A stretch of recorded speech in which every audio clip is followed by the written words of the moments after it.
warahmatullahi wabarakatuh. Nah, anak-anak hebat semuanya, bagaimana kabarnya hari ini? Tentu sehat ya? Alhamdulillah. Anak-anakku semuanya, kita awali pembelajaran hari ini dengan berdoa. Berdoa dimulai. Selesai. Alhamdulillah. Anak-anak, sebelum pembelajaran, alangkah baiknya supaya tambah semangat kita nyanyi dulu bersama-sama. Masih ingat lagu Naik-Naik ke Puncak Gunung? Ingat ya? Kita mulai ya. Oke, 1, 2, 3. Naik-naik ke puncak gunung, tinggi-tinggi sekali. Naik-naik ke puncak gunung, tinggi-tinggi sekali. Kiri kanan kulihat saja banyak pohon cemara. Kiri kanan kulihat saja banyak pohon cemara. Oke anak-anakku, terima kasih sudah menyanyi bersama. Anak-anakku semuanya, hari ini kita akan belajar tema 5, subtema 3, pembelajaran 2. Yaitu anak-anakku, dari hari ini sampai satu minggu ke depan kita akan belajar tentang perubahan cuaca bagi makhluk hidup, terutama manusia ya anak-anak. Anak-anakku semuanya, berhubungan dengan tadi tentang lagu Naik-Naik ke Puncak Gunung, Ibu akan sedikit bercerita. Bu Ika asalnya berasal dari lereng Gunung Merapi, tepatnya di Dusun Srunen. Itu 6 kilo dari puncak Gunung Merapi. Anak-anakku, singkat cerita, Bu Ika dulu mengalami yang namanya bencana alam sampai rumahnya Bu Ika habis. Waktu tahun 2010. Anak-anak, dulu Gunung Merapi memuntahkan lava pijarnya atau lahar panas beserta awan panas sehingga merusak semua lingkungan. Rumahnya Bu Ika terbakar, pohon-pohon sekeliling terbakar, ada juga rumah-rumah yang tertimbun material Gunung Merapi. Itulah dampak negatif dari salah satu dampak negatif dari gunung meletus. Tapi ada juga dampak positifnya anak-anak. Anak-anak, yang namanya gunung berapi itu memuntahkan awan panas yang hasilnya ada abu-abunya. Abu tersebut lama-kelamaan akan menyuburkan tanah.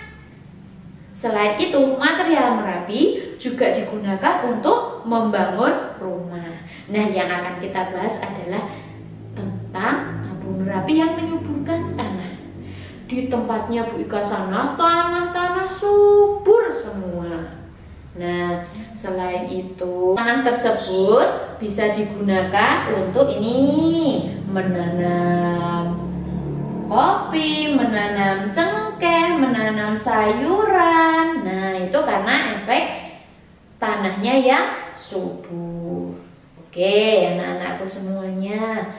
Ini di sini ada Edo, Siti, dan teman yang lainnya itu sedang makan bersama di sekolah. Mereka makan masakan yang berasal dari daerahnya. Masakan tersebut berasal dari tumbuh-tumbuhan dari tanahnya yang subur. Di sini Edo dari Manado membawa ikan goreng bersama sambal dabu-dabu. Ada juga ini Siti membawa sate. Terus ada juga ini teman yang lainnya membawa aneka makanan yang berasal dari daerah mereka. Oke, anak-anakku semuanya, mereka membuat lingkaran dan saling berbagi, bertukar makanan. Oke, bisa kalian lihat di sini ada Edo, Siti, dan teman yang lainnya. Anak-anakku semuanya, ini setelah mereka selesai makan, mereka duduk santai. Di situ Edo meminta teman-temannya untuk mendengarkan Edo. Edo akan membacakan surat yang dikirim oleh Udin. Ini dia suratnya. Nah, di sini Udin mengirimkan surat bahwa dia tidak bisa sekolah karena menengok neneknya yang sedang sakit. Anak-anak, Edo juga menerangkan bahwa di desa neneknya itu terdapat tanah yang subur yang ditanami berbagai macam tumbuhan sayuran. Nah, namun di sini Edo juga bercerita bahwa di dusun neneknya tersebut terjadi hujan. Hujannya terus-menerus sehingga merusak tanaman dan mengakibatkan banjir. Oke anak-anakku semuanya, dari surat yang dikirimkan si Udin tadi, apa isinya coba? Siapa tahu? Oke, iya, di sana Udin menceritakan bahwa di sana terjadi hujan. Hujannya hampir setiap hari sehingga mengakibatkan apa? Merusak tanaman dan banjir. Anak-anakku semuanya, siapa yang tahu bagaimana proses terjadinya hujan? Ada yang tahu? Oke, di sini Bu Ika akan menayangkan video tentang terjadinya hujan. Selamat menyaksikan anak-anak. Assalamualaikum warahmatullahi wabarakatuh. Nah, anak-anak, pada kali ini Bapak akan sedikit menjelaskan tentang proses terjadinya hujan. Nah, di sini ada gambarnya ya, ada gambarnya bisa dilihat di layar ya. Nah, di sini prosesnya itu air ya, air yang ada di daratan itu semuanya kan mengalir. Nah, semuanya mengalir menuju ke mana? Menuju ke laut. Nah, menuju ke laut. Air yang ada di pegunungan, di desaan, di daratan tinggi, daratan rendah, semuanya pasti mengalir ke laut.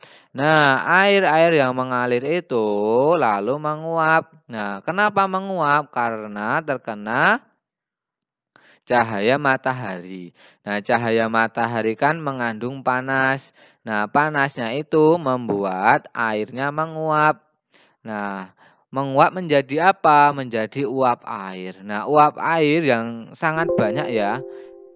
Yang sangat banyak itu lalu mengumpul jadi satu, yaitu menjadi awan. Nah, awan itu lalu pergi ke daerah yang suhunya rendah. Nah, di situ nanti awannya akan mengalami penurunan suhu. Setelah penurunan suhu, itu akan menghasilkan titik-titik air atau biasa kita sebut dengan hujan. Seperti itu. Nah, lalu hujannya itu menghujani daratan kembali.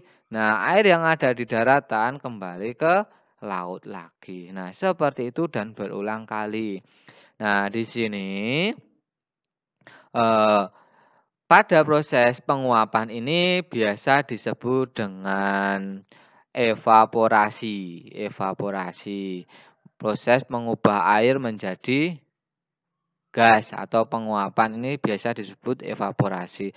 Lalu, nah, lalu yang uap air yang mengembun menjadi awan sangat banyak itu biasa disebut dengan presipitasi. Presipitasi. Lalu kan tadi uap yang menjadi awan ya. Nah, itu biasa disebut dengan presipitasi. Nah, lalu awan yang yang mengembun menjadi titik-titik air. Nah, itu biasa disebut dengan kondensasi. Nah, proses hujan ini biasa berulang kali ya. Jadinya nanti airnya menguap karena cahaya matahari berubah menjadi awan. Nah, lalu awannya berkumpul ke tempat yang lebih dingin, lalu terjadi penurunan suhu. Nah, lalu di sini akhirnya hujan kembali. Nah, seperti itu. Berulang-ulang. Nah, anakku, kalian tadi sudah menyaksikan video yang Ibu berikan. Bagaimana? Sudah tahu proses terjadinya hujan? Insya Allah sudah bisa ya, sudah paham ya? Oke, sekarang Bu Ika minta tolong kalian tuliskan proses terjadinya hujan. Oke? Selamat mengerjakan anak-anak. Nah anak-anak, itu tadi pembelajaran yang sudah kita pelajari hari ini. Kita ingat sedikit tadi tentang apa? Yang pertama, tentang dampak positif dan negatif gunung meletus. Terus yang kedua tentang apa? Proses terjadinya hujan. Nah anak-anak, itu tadi pembelajaran yang sudah kita lalui. Pesan dari Bu Ika, ingat protokol kesehatan terutama 3M. Yang pertama apa? Memakai masker. Yang kedua, mencuci tangan dengan 7 langkah. Yang ketiga, menjaga jarak. Supaya apa anak-anak? Supaya kita terhindar dari COVID-19.